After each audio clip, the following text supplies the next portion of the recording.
పనులు చేపించేటోళ్ళు పైసలు ఇచ్చేటోళ్ళు కాదు. కాబట్టి పనులు ఇప్పుడు ఒక పని చేస్తుంటే నీకు కూలి ఇస్తే నువ్వు పని చేస్తున్నావు. నీవెట్లా అందరు పైసలు ఇస్తావు ఇవ్వలేవు కదా, నువ్వు కూడా కూలి పనిచేయదంట. అందరి పని చేయడానికి చూడడానికి వాళ్ళు పెట్టిస్తారు పైన.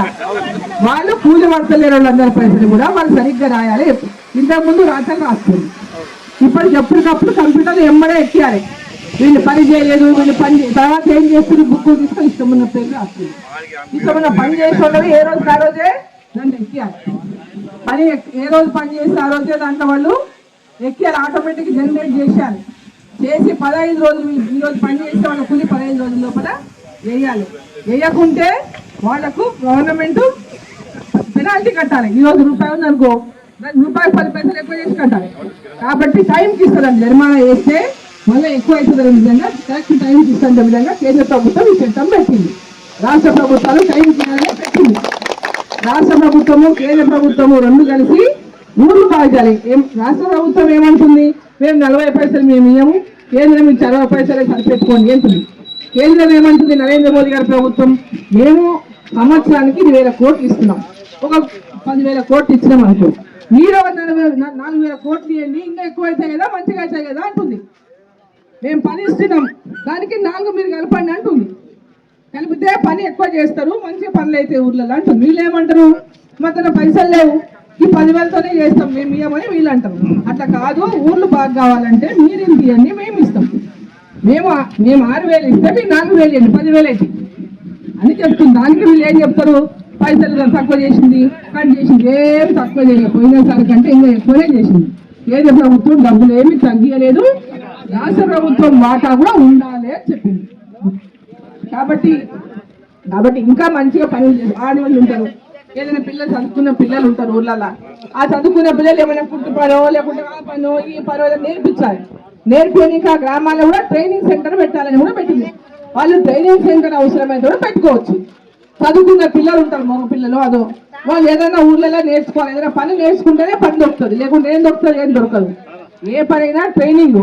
మనం వ్యవసాయ పనులు అంటే పొద్దున్న వేస్తాం, చేనులకు పోతాం, కూలి నాలు చేసుకొని బతుకుతాం. అంటేనే వీళ్ళు చదువుకున్న పిల్లలు ఏదైనా చిన్న పనులు నేర్చుకొని, ఓ కరెంటు పనో, ప్లంబర్ పనో, లేకుంటే ఇంకొక పనో ఏ బుద్ధి పుడితే ఆ పని దాన్ని నేర్చుకోనికి కూడా ట్రైనింగ్ ఇవ్వచ్చు దీంట్లోనే. సో ఇవన్నీ కూడా ఊర్లలోనే, ఏ ఊర్లో ఉన్నటువంటి పిల్లలు ఆ ఊర్లోనే పని నేర్చుకోనికి. చదువుకునే పిల్లలు ఉంటారు, పెళ్లి గారు ఆడపిల్లలు ఉంటారు, ఉండదు ఇంటికి ఏదైనా పని నేర్చుకున్నాలి. ఆ పని నేర్చుకోనికి కూడా ఇక్కడ ట్రైనింగ్ ఇస్తారు. దాన్ని ఇవన్నీ చేయడానికనే ఈరోజు ఆ కొత్త చట్టాన్ని తీసుకొచ్చారు.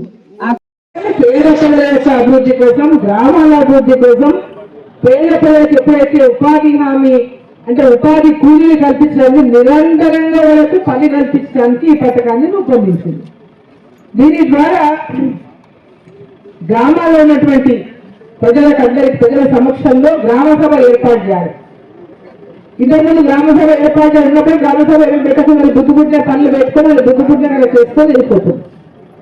ఇప్పుడు అలా కాకుండా ఖచ్చితంగా గ్రామ సభ ఏర్పాటు చేయాలి. గ్రామ సభలో అందరూ కూర్చొని గ్రామ సభలో ఏమేం పనులు పెట్టిందో గ్రామ ప్రజల ముందు తీర్మానం చేసుకోవాలి. ఆ గ్రామంలో ఏం అవసరమైనటువంటి పనులు ఉన్నాయి, ఏం పనులు చేసుకోవాలి, ఉపాధి హామీ కింద వాళ్ళ కూలీల కోసం ఏం పని పెట్టాలి, అభివృద్ధి కోసం ఏం పనులు పెట్టుకోవాలి, సీసీ రోడ్లు కావచ్చు, డ్రైనేజీలు కావచ్చు, అక్కడ ఒక అంగన్వాడీ భవనమే కావచ్చు, మహిళా సంఘాలకు భవనమే కావచ్చు, అదేవిధంగా బాత్రూమ్లే అంగన్వాడీ బాత్రూమే కావచ్చు, స్కూల్ పిల్లలకు బాత్రూమ్ లేకుండా బాత్రూమే కావచ్చు, స్కూల్లో పిల్లలకు తరగతులు సరిపోకుండా ఇంకో తరగతి గల అదనంగా తీసుకోవడమే కావచ్చు, ఆ ఊళ్ళో పశు వైద్యశాల లేకుంటే పశు వైద్యశాల కావాలో ఊరు కట్టించుకోవడానికే కావచ్చు, లేదా హెల్త్ సెంటరే కావచ్చు.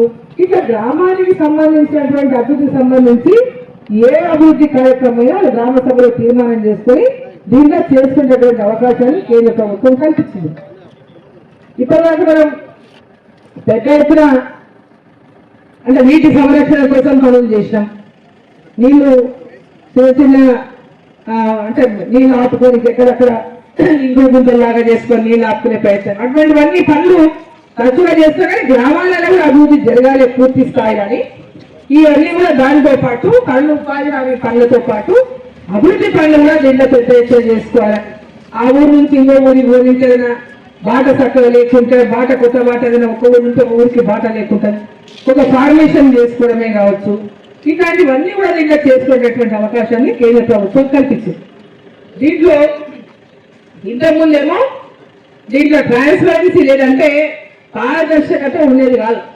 ఇష్టం ఉన్నట్టు రాసుకుంటారు, ఇష్టం ఉన్నట్టు పెట్టేటోళ్ళు. పనులు చేసేవాళ్ళు, కూలీ పని చేసేవాళ్ళు 15 రోజులైనా, నెల అయినా, 2 నెలలైనా, 3 నెలలైనా కూలీ పైసలు రావు. ఏడికి పోయినమ్మా మనం పని చేసినా కానీ మా కూలీ పైసలు వేయలేదు ఇంకా అంటారు. అట్లా కూలీ పైసలు ఆలస్యం కూడా చేయరాదు. వాళ్ళు పని చేసిన 15 దినాల లోపల వాళ్ళకు కూలీ పైసలు ఇవ్వాలని దీంట్లో ఈ చట్టంలో ఖచ్చితంగా ఇవ్వాలని పెట్టింది. రాష్ట్ర ప్రభుత్వం కూలీ పైసలు ఇవ్వకపోతే వాళ్లకు జరిమానా అంటే వాళ్ళకి అధికంగా చెల్లించాలి అనేటటువంటిది కూడా పెట్టింది. రాష్ట్ర ప్రభుత్వమే వాళ్ళ కూలీ మన ఆ పైసలు కూడా చెల్లించాలని పెట్టింది. సో ఇవన్నీ కూడా సరైనది. ఎందుకంటే ఈ రాష్ట్ర ప్రభుత్వం ఇచ్చిన డబ్బులన్నింటి కూడా పక్కదారి పట్టిస్తున్నారు.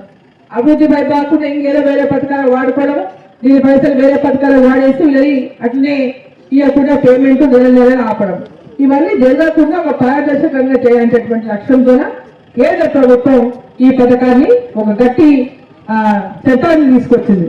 ఇక్కడ ఉన్నటువంటి ప్రభుత్వం ఏమో కాంగ్రెస్ ప్రభుత్వం, అక్కడ ఉన్నటువంటి ప్రభుత్వము బీజేపీ ప్రభుత్వం. అక్కడ ఇక్కడ వేరే ప్రభుత్వాలు ఉండడం వల్ల ఏం చేస్తారు, ఈ పథకాన్ని వాళ్ళు నీరు కాల్చేటటువంటి ప్రయత్నం చేస్తారు. ఈ పథకాన్ని సరిగ్గా అమలు చేయకుండా ఈ పథకం ఇట్లా ఉన్నట్టుందని చెప్పి దీన్ని ఏ విధంగా సరిగ్గా ఉపయోగించకుండా దీన్ని నీరు కాల్చేటటువంటి ప్రయత్నం చేస్తారు. కాబట్టి ఖచ్చితంగా గ్రామాలు ఉన్నటువంటి ప్రజలు గ్రామ సభ పెట్టాలి, గ్రామ సభలోనే పనులు తీర్మానం చేయాలని గట్టిగా గ్రామ సభలో ఉన్నటువంటి అందరూ వార్డు మెంబర్లు కానీ, సర్పంచ్ కానీ అందరూ కూడా. ఎందుకంటే ఇక్కడ పై నుంచి పనులు తీసుకొచ్చి నాయకులు తీసుకుపోయి గీ నుంచి గడి రోడ్డు పెట్టుకుంటా, నేను గీ నుంచి గిడికి పెట్టుకుంటా అని పైన అధికారం ఉంది కదా తెచ్చుకుంటారు. అటువంటి ఏవి కాకుండా ఆ గ్రామం సంబంధించినటువంటి పెద్ద మనుషులు అందరూ గ్రామ సభలో కూర్చొని మీ ఊరు బాగుండాలంటే మీరు ఏం చేయాలో మీరు అందరూ కూడా గ్రామ సభలో తీర్మానం చేసుకుని ఆ దిశగా పనులని చేసుకోవాలని చెప్పి ఈ సందర్భంగా నేను తెలియజేస్తా ఉన్నా. అదేవిధంగా వ్యవసాయం పనులు ఉన్నప్పుడు కూడా, రైతులకు వ్యవసాయం పనులు ఉన్నప్పుడు కూడా 60 రోజులు, ఆ 60 రోజులు ఉపాధి హామీ పనులు. నాకు ఎట్లాగో పని దొరుకుతుంది, వ్యవసాయం పనులు ఉంటాయి, మీకు కూలీ కూడా వ్యవసాయం పనులకు బయట దొరుకుతుంది. కాబట్టి ఆ 60 రోజులు వదిలేయాలి. 60 రోజులు పనులు పెట్టుకున్నప్పుడు వేరే సమయంలో పనులు లేనప్పుడే ఈ పనులు పెట్టాలనేది ఖచ్చితంగా దాన్ని పాటించాలని పెట్టినారు. కాబట్టి మీరందరూ కూడా ఈ యొక్క పనులని ఇక్కడ గ్రామంలో ఉన్నటువంటి పిల్లలు యూత్ ఉంటారు, ఆ యూత్ అంతా కలిసి మీరు ఏదైనా పని నేర్చుకోవాలి, ఏదైనా స్కిల్ నేర్చుకోవాలంటే ఆ స్కిల్ డెవలప్మెంట్ ట్రైనింగ్ కూడా గ్రామంలో నిర్వహించడానికి అవకాశం ఉంటుంది. అది కూడా గ్రామ సభలో తీర్మానం చేసుకొని ఇక్కడనే స్కిల్ డెవలప్మెంట్ ప్రోగ్రామ్ గ్రామంలో మహిళలకు కానీ యువకులకు కానీ ఇక్కడ గ్రామంలో పెట్టుకోవచ్చు. కాబట్టి ఇవన్నీ పైన కూడా మీకు అవగాహన ఉండాలి. అవగాహన ఉండి దీన్ని గ్రామ యువత కానీ ఇవన్నీ కూడా వాళ్ళకంతా చైతన్యం కలిగించాలి. గ్రామాల్లో అవగాహన కల్పించి చైతన్యం కల్పించి ఈ పథకాన్ని విజయవంతమైనటువంటి విధంగా ప్రతి ఒక్కరు కూడా దీన్ని ముందుకు తీసుకెళ్లాలని చెప్పి నేను కోరుతా ఉన్నా.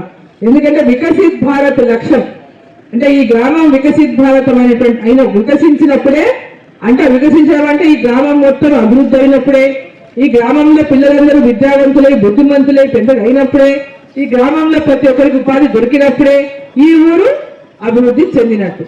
ఆ లక్ష్యంతోనే ఈరోజు కేంద్ర ప్రభుత్వం నరేంద్ర మోదీ గారి ప్రభుత్వం గ్రామాల అభివృద్ధి అవుతాయి, దేశం అభివృద్ధి అవుతున్నటువంటి లక్ష్యంతో ముందుకు పోతున్నారు. జీరామ్జీ అంటే ప్రతి ఒక్కరికి కూడా పని గ్యారంటీ కల్పిస్తూ ఈ గ్రామాలను అభివృద్ధి చేసుకుంటూ ప్రతిరోజు కూడా ప్రతి ఒక్కరు ఉపాధి లేదు అనకుండా ఈ గ్రామాల్లో ఉపాధితో పాటు అభివృద్ధి చేసుకున్నటువంటి లక్ష్యాన్ని నిర్దేశిస్తూ ఈ పథకాన్ని తీసుకొచ్చింది వికసిత్ భారత్ జీరామ్జీ.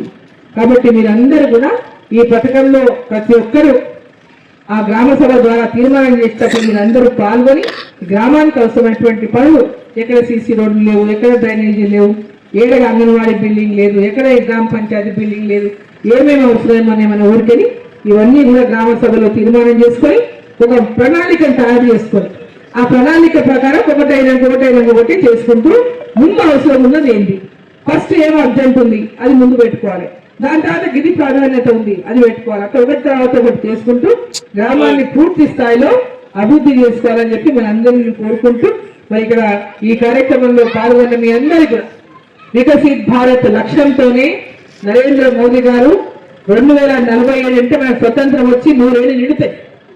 ఆనాటికి మన భారతదేశం అంతా కూడా ప్రపంచ దేశంలోనే అభివృద్ధి చెందినటువంటి దేశంగా ముందుండాలనే లక్ష్యంతో నరేంద్ర మోదీ గారు ఇలా పెద్ద ఎత్తున ఆ లక్ష్యంతో పనిచేస్తా ఉన్నారు. మనం కాదు, ఈ 2 సంవత్సరాలు చాలా మంది మనం ఉన్నామో 240 అంటే ఇంకా 22 ఏళ్ళు 21 ఏళ్ళు.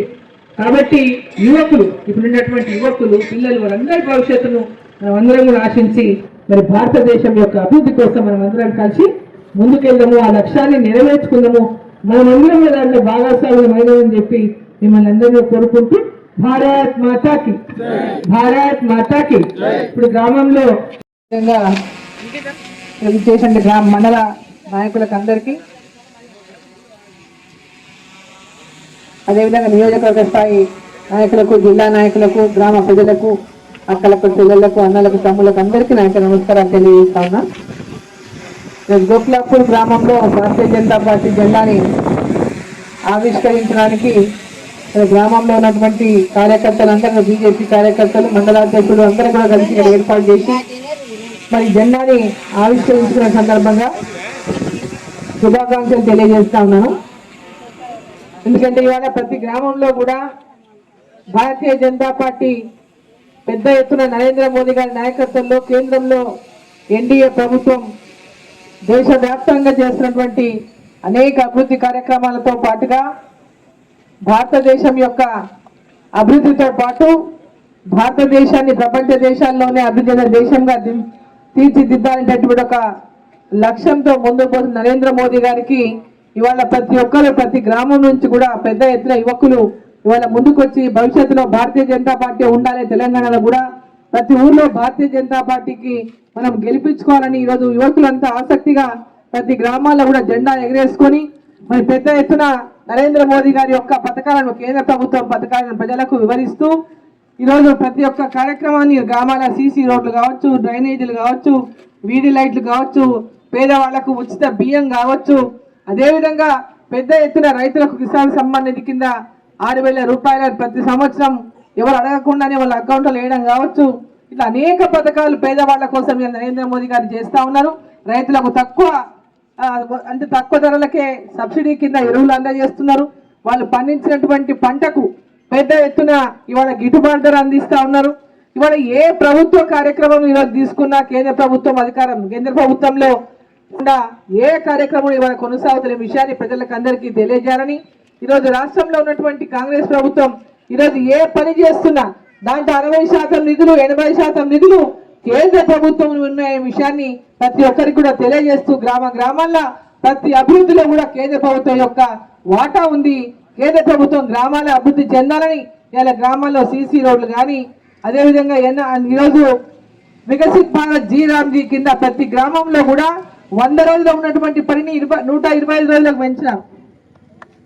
100 రోజులు ఇంతకు ముందు ఉండగా 125 రోజులు చేసిండ్రు. అదేవిధంగా 10 దినాలతో పెంచడే కాకుండా వారికి కూలి కూడా పెంచిండ్రు. అదేవిధంగా గ్రామాల్లో గ్రామసభలోనే తీర్మానం చేసుకొని గ్రామానికి సంబంధించినటువంటి పనులన్నీ కూడా ఆ గ్రామంలో సీసీ రోడ్లు కావచ్చు, డ్రైనేజీలు కావచ్చు, అంగన్వాడీ భవనం కావచ్చు, లేకుంటే ఇంకా ఆ గ్రామంలో స్కూలుకు బాత్రూమ్ లేకుంటే కావచ్చు, స్కూల్కి ఇంకొక తరగతి గది అవసరం ఉంటే కావచ్చు, అదేవిధంగా గ్రామంలో పశువుల వైద్యశాల ఉంటే అవసరం కావచ్చు, అదేవిధంగా చిన్న హెల్త్ సెంటర్ అవసరం ఉన్నా కావచ్చు, ఇట్లా గ్రామానికి అవసరమైనటువంటి ఏవి వాళ్ళు నిర్మించుకోవాలన్నా ఆ గ్రామ సభకు పూర్తి అధికారాలను ఇస్తూ కేంద్ర ప్రభుత్వం ఇవాళ వాళ్ళు తీర్మానం చేసిన ప్రతి పని కూడా మరి ఇచ్చినటువంటి ఆ కేంద్ర ప్రభుత్వం ఇచ్చిన నిధులలో ఆ గ్రామ అభివృద్ధి కోసం పెద్ద ఎత్తున మరి ఈరోజు కేంద్ర ప్రభుత్వం నరేంద్ర మోదీ గారి ప్రభుత్వం నిధులు ఇస్తున్న విషయాన్ని మరి మీకు అందరూ కూడా తెలియజేసుకుంటూ ఈరోజు గ్రామాలను పూర్తి స్థాయిలో అభివృద్ధి చేసుకున్నటువంటి సందర్భంగానే దేశం యొక్క అభివృద్ధి కానీ ప్రపంచ దేశాల్లో భారతదేశం అభివృద్ధిలో మొట్టమొదటి స్థానం నిలబడాలన్నా కూడా ఇవి కూడా గ్రామాల అభివృద్ధి కూడా ముఖ్యమైన విషయాన్ని నరేంద్ర మోదీ గారు ఈరోజు బీజీ రామ్ చెప్పేటువంటి పథకం ద్వారా ఉపాధి హామీ పనులు కల్పిస్తూ పెద్ద ఎత్తున యువకులకు మహిళలకు అదే గ్రామాల్లోనే ట్రైనింగ్ సెంటర్లు కూడా, అంటే వాళ్ళ పనుల్ని స్కిల్ డెవలప్మెంట్ ట్రైనింగ్ సెంటర్, అంటే వాళ్ళు ఏదైనా వృత్తి చేయడానికి అవసరమైనటువంటి వృత్తి పనుల ట్రైనింగ్ కూడా ఆ గ్రామాల్లో ఇవ్వడం జరుగుతుందని చెప్పి దానికి కూడా గ్రామ ప్రజలు, గ్రామంలో ఉన్నటువంటి సర్పంచ్ వాళ్ళు తీర్మానం చేసే అవకాశాన్ని కేంద్ర ప్రభుత్వం నరేంద్ర మోదీ గారి ప్రభుత్వం కల్పించిందని మీకు ఈ సందర్భంగా తెలియజేస్తూ మరి ప్రతి ఒక్కరూ మన కార్యకర్తలందరూ గ్రామాల్లో ప్రజలకి కేంద్ర ప్రభుత్వ పథకాలపైన అవగాహన కల్పిస్తూ తెలియజేస్తూ మరి ఈ పథకాలన్నీ కూడా కేంద్ర ప్రభుత్వం సహకారంతో గ్రామంలో జరుగుతున్న విషయాన్ని ప్రజల్లోకి తీసుకెళ్లాలని చెప్పి ఈ సందర్భంగా తెలియజేస్తూ మీ అందరి ఆశీర్వాదం కూడా భవిష్యత్తులో భారతీయ జనతా పార్టీకి అందియాలని కమలం గుర్తును భవిష్యత్తులో మీరందరూ కూడా ఆదరించి వచ్చే ఎన్నికల నాటికి భారతీయ జనతా పార్టీ అధికారంలోకి తెలంగాణ కూడా తీసుకురావాలని దేశమంతా భారతీయ జనతా పార్టీ ఉంది మన తెలంగాణ కూడా భారతీయ జనతా పార్టీ అధికారంలోకి తేవాలని మిమ్మల్ని అందరూ కూడా కోరుకుంటూ అక్కలను చెల్లెలను మహిళలు కానీ రైతులు కానీ యువకులు కానీ ప్రతి ఒక్కరు కూడా మరి దేశం అభివృద్ధి చెందాలంటే మన యువత అభివృద్ధి చెందాలి మన పిల్లలు బాగున్నారంటే ఈ దేశంలో పరిపాలించినటువంటి ప్రభుత్వం యొక్క కార్యక్రమాలు ప్రజలలోకి చేరాలి వాళ్ళ లక్ష్యంగా ప్రభుత్వం కార్యక్రమాలు చేపట్టాలి ఆ దిశగా ఈరోజు నరేంద్ర మోదీ గారు చేపడుతున్నటువంటి నేపథ్యంలో మీరందరూ కూడా సహకరించి మరి ఈరోజు గ్రామీణ ప్రాంతాల్లో ఉన్నటువంటి ప్రతి యువత ప్రతి మహిళ ప్రతి రైతు ఈరోజు వాళ్ళందరూ కూడా అభివృద్ధి చెందాలనేటువంటి లక్ష్యంతో ఏదైతే ఈ కార్యక్రమాలు చేపడుతున్నారో ఆ కార్యక్రమాలన్నింటినీ కూడా మీరు కూడా పాల్గొంటూ ఆ కార్యక్రమాలను విజయవంతం చేసి గ్రామాభివృద్ధికి తోడ్పడుతూ గ్రామాల అభివృద్ధితో పాటు ప్రజల యొక్క అభివృద్ధి యువకుల యొక్క అభివృద్ధి ఇవన్నీ కూడా సాధ్యమైనటువంటి విషయంగా మరి మీరందరూ కూడా పూర్తిగా గ్రామ అభివృద్ధిలో భాగస్వాములై ఈ యొక్క జీరాంజీ అనేటువంటి పథకం ద్వారా మరి కేంద్ర ప్రభుత్వం ఏదైతే ఒక చట్టాన్ని తీసుకొచ్చిందో కొత్త చట్టాన్ని ఇంతకుముందు తెచ్చినటువంటి కొత్త చట్టం ఏదైతే ఉందో ఆ రోజు ఉపాధి హామీ పనులు 100 రోజులు ఉండేవి 125 రోజులు చేసింది. సో గ్రామాలలో పూర్తిగా ఇన్ఫ్రాస్ట్రక్చర్ వచ్చే ప్రతి సంవత్సరం కూడా వాళ్ళ పనులను గ్రామాల్లో నిర్ణయం చేసుకొని వాళ్ళ తీర్మానం చేసుకొని కనిపించేటటువంటి ప్రయత్నం చేసిండ్రు. కాబట్టి అక్కలున్న చెల్లెలు అందరూ తమ్ములు అన్నదమ్ములు అందరూ కూడా ఈ పథకాలను విరివిగా ఉపయోగించుకొని ఈ యొక్క పనులను విరివిగా ఉపయోగించుకొని మీ అందరూ ఉపాధి హామీ పనులతో పాటు అభివృద్ధిని కూడా గ్రామాల్లో చేసుకోవాలని చెప్పి ఈ సందర్భం మీకు తెలియజేసుకుంటూ గ్రామ సర్పంచులు వార్డు మెంబర్లు కూడా ఈ యొక్క వికసిత్